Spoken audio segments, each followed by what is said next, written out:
Kalau lu semester 7 atau semester 8 awal baru mulai masuk fase skripsian, ini hal pertama banget yang harus lo lakuin biar lu nggak tersesat ke depannya. Ini berdasarkan pengalaman gue yang udah lulus, nggak cepet dan nggak telat, tapi tepat waktu. Jangan langsung nyebur, jangan langsung nyari permasalahan penelitian, gap penelitian, landasan teori, dan lain sebagainya. Lu pasti pusing, bingung, dan akhirnya nggak mulai-mulai. Percaya sama gue.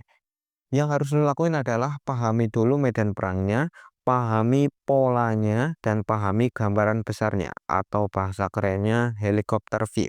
Dengan cara apa? Sesimpel kalau lu lagi senggang, lu pergilah ke perpus, cari skripsi-skripsi cutting, dan lu baca-baca aja dulu pelan-pelan. Nggak perlu terlalu dibikin pusing. Cukup 3 sampai 5 skripsi yang beda-beda selama beberapa hari. That's it. Itu adalah first move yang bisa lo lakuin. Step selanjutnya, kalau lu udah mulai terbiasa baca-baca skripsi, di situ secara nggak sadar lu udah punya gambaran besar di otak lu tentang skripsi, tapi masih abstrak.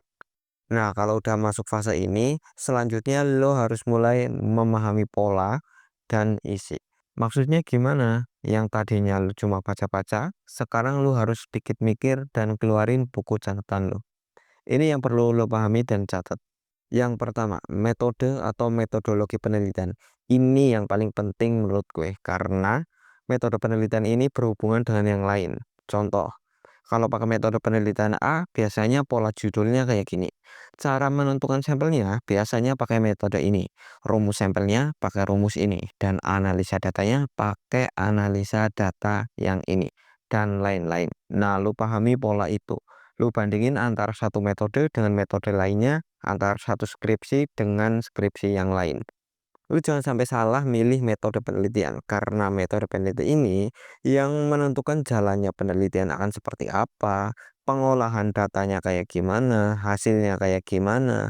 Kalau lu salah dari awal, lu akan sengsara ke depannya. Salah di sini maksudnya nggak sesuai sama kemampuan lu. Karena gini, gua kasih tahu. Metode penelitian itu menurut gua ada levelnya. Ada yang level easy, medium, dan hard. Contoh simpel, pada skripsi kuantitatif, korelasional dengan eksperimen, pre-eksperimen atau kuasi eksperimen, itu implementasinya, tingkat kesulitannya, waktu untuk pengambilan datanya, jauh. Makanya, lu pahami kemampuan lu seberapa, terus lu pilih metode yang sesuai dengan kemampuan lu. Jangan sampai salah sekali lagi, karena lu akan repot ke depannya. Yang kedua, kerangka isi dan struktur penulisan. Kerangka isi kalau simpelnya lu lihat aja daftar isinya. Di situ pembahasan atau subbabnya apa aja. Tapi gue saranin jangan cuma lihat daftar isi, tapi baca aja dalamnya, terus lu catet poin-poin pentingnya. Misal di bab 2, apa yang dibahas pertama kali? Apakah variabel X dulu, atau variabel Y dulu, atau yang lain? Lu catat juga turunan atau sub-subbabnya. Itu apa aja. Struktur penulisan juga harus lo pahami. Misalkan latar belakang. Dari beberapa skripsi yang lu baca, rata-rata paragrafnya berapa? Terus paragraf 1 bahas apa? Paragraf 2 bahas apa? Paragraf 3, 4, 5, dan seterusnya bahas apa? Penulisan antara kutipan dan penjelasan kita itu cara nulisnya gimana? Proporsinya seberapa? Sesuai teori atau enggak? Dan lain sebagainya, masih banyak. Nanti lo akan nemu titik persamaan. Nah, itulah yang gue maksud dengan struktur atau pola. Nah, karena ini awal mungkin segitu dulu biar nggak terlalu berat dan bikin pusing. Lo lakuin dulu apa yang gue paparkan tadi.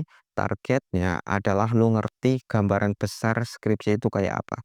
Dah, itu dulu.